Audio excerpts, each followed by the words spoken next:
খুব বেশি বিপদে আছেন, দেয়ালে পিঠ থেকে গেছে, পৃথিবীতে কোনো মানুষের কাছ থেকে সহায়তা পাওয়ার আশা ছেড়ে দিয়েছেন, অসুবিধা নাই। এই তিনটা আমলকে আপনি নিজের জন্য বাধ্যতামূলক করেন, ইনশাআল্লাহ তাআলা হেফাজত করবেন। জীবনে বহুবার আমি আমলটা করে দেখেছি, কঠিন কঠিন বিপদে আল্লাহ তাআলা কিভাবে উদ্ধার করেছেন আমি নিজে অবাক হয়ে গেছি, সারপ্রাইজড হয়ে গেছি। কোন বিপদে পড়লে দোয়া ইউনুস খতম করে দোয়া করা যাবে কিনা? ভাই, দোয়া ইউনুস এটা যে কোনো বিপদে পড়াটা হাদিস এবং কোরআন উভয়টি দ্বারা প্রমাণিত। কোরআনে কারীমে আল্লাহ রাব্বুল আলামিন বলেছেন যে ওয়া কাযালিকা নুনজিল মুমিনিন।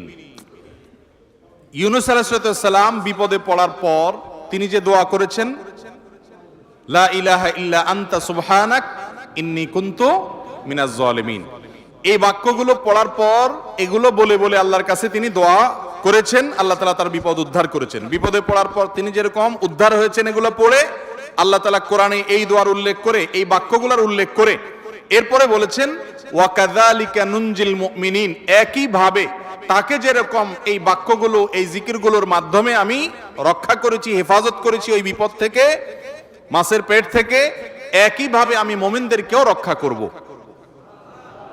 নবী করিম সাল্লাল্লাহু আলাইহি সাল্লাম বলেছেন যে ইউনুস ইবনে মাত্তা তিনি যে এই বাক্যগুলো দিয়ে আল্লাহর কাছে বিপদ থেকে উদ্ধারের পথ খুঁজে পেয়েছেন, সেগুলো তোমরা পড়বে তোমাদের বিপদে আপদে। এজন্য বিপদ আপদ, বিশেষ করে কঠিন বিপদে আপনি যদি পড়ে যান তাহলে মুক্তি লাভের জন্য দোয়া ইউনুস বেশি বেশি পড়বেন। এর পাশাপাশি আরো দুটি আমলের কথা বলতে পারে, যেটা আমার জীবনে বহুবার আমল করে দেখেছি, আমি হাতে হাতে পেয়েছি আলহামদুলিল্লাহ। এক নম্বর হলো দোয়া ইউনুস, আরেকটা হলো ইস্তেগফার। এটাও হাদিসে আসছে, নবী করিম সাল্লাল্লাহু আলাইহি সাল্লাম বলেছেন মান লাজিমাল ইস্তেগফার, যে ব্যক্তি ইস্তেগফারকে লাজিম বানায় নেয়। লাজিম বানায় নেয় মানে কি? মানে পড়তেই থাকে, থামে না। টয়লেটে গেছে তখন শুধু বন্ধ, খাচ্ছে তখন শুধু বন্ধ, ঘুমাচ্ছে তখন শুধু বন্ধ, আর সারাক্ষণ পড়তেই থাকে ইস্তেগফার। আস্তাগফিরুল্লাহ ওয়া আতুবু ইলাইহি, সাইয়্যিদুল ইস্তেগফার বা যে কোনো ইস্তেগফার, সবচেয়ে ছোট ইস্তেগফার আস্তাগফিরুল্লাহ আস্তাগফিরুল্লাহ, এটা যে পড়তেই থাকে, নবী করিম সাল্লাল্লাহু আলাইহি সাল্লাম বলেছেন তার যে কোনো বিপদ থেকে বের হওয়ার জন্য আল্লাহ তাআলা নিজে পথ দেখায় দেন। এমন ভাবে পথ দেখাবেন সে কল্পনাও করবে না। এবং জীবনে বহুবার আমি আমলটা করে দেখেছি, কঠিন কঠিন বিপদে আল্লাহ তাআলা কিভাবে উদ্ধার করেছেন আমি নিজে অবাক হয়ে গেছি, সারপ্রাইজড হয়ে গেছি। নাম্বার 3, দুরুদ। দুরুদের ক্ষেত্রেও হাদিসে একই কথা বলা আছে, যে ব্যক্তি দুরুদ বেশি বেশি পড়বে ওই ব্যক্তির সমস্ত পেরেশানি থেকে মুক্ত হওয়ার জন্য এই দুরুদ যথেষ্ট হয়ে যায়।